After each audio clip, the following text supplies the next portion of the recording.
Today's reading is Joshua chapter 17. Chapter 17. Then allotment was made to the people of Manasseh, for he was the firstborn of Joseph. To Machir, the firstborn of Manasseh, the father of Gilead, were allotted Gilead and Bashan, because he was a man of war, and allotments were made to the rest of the people of Manasseh by their clans: Abiezer, Helek, Azrael, Shechem, Hepher, and Shemida. These were the male descendants of Manasseh the son of Joseph, by their clans. Now Zelophehad the son of Hepher, son of Gilead, son of Machir, son of Manasseh, had no sons, but only daughters. And these are the names of his daughters: Mahlah, Noah, Hoglah, Malchah, and Tirzah. They approached Eleazar the priest and Joshua the son of Nun, and the leaders, and said, "The Lord commanded Moses to give us an inheritance along with our brothers. So according to the mouth of the Lord he gave them an inheritance among the brothers of their father.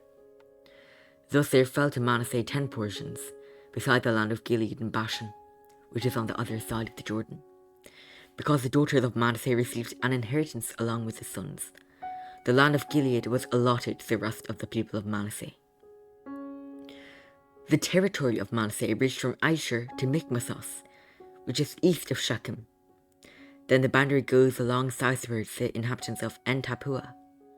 The land of Tappuah belonged to Manasseh, but the town of Tappuah on the boundary of Manasseh belonged to the people of Ephraim. Then the boundary went down to the brook Kana. These cities, to the south of the brook, among the cities of Manasseh, belonged to Ephraim. Then the boundary of Manasseh goes on the north side of the brook and ends at the sea. The land to the south being Ephraim's, and that to the north being Manasseh's, with the sea forming its boundary. On the north Asher is reached, and on the east Issachar.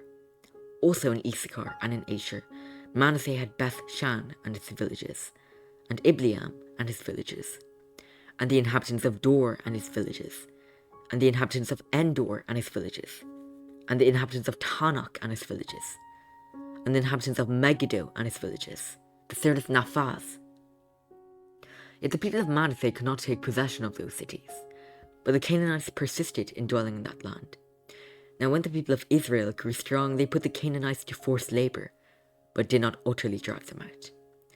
Then the people of Joseph spoke to Joshua, saying, "Why have you given me but one lot and one portion as an inheritance, although I am a numerous people, since all along the Lord has blessed me?" And Joshua said to them, "If you are a numerous people, go up by yourselves to the forest, and there clear ground for yourselves in the land of the Perizzites and the Rephaim, since the hill country of Ephraim is too narrow for you." The people of Joseph said, "The hill country is not enough for us. Yet all the Canaanites, they dwell in the plain of chariots of iron, both those in Beth Shan and its villages, and those in the valley of Jezreel." Then Joshua said to the house of Joseph, to Ephraim and Manasseh, "You are a numerous people and of great power. You shall not have one allotment only, but the hill country shall be yours. For though it is a forest, you shall clear it and possess it to its farthest borders. For you shall drive out the Canaanites, though they have chariots of iron, and though they are strong."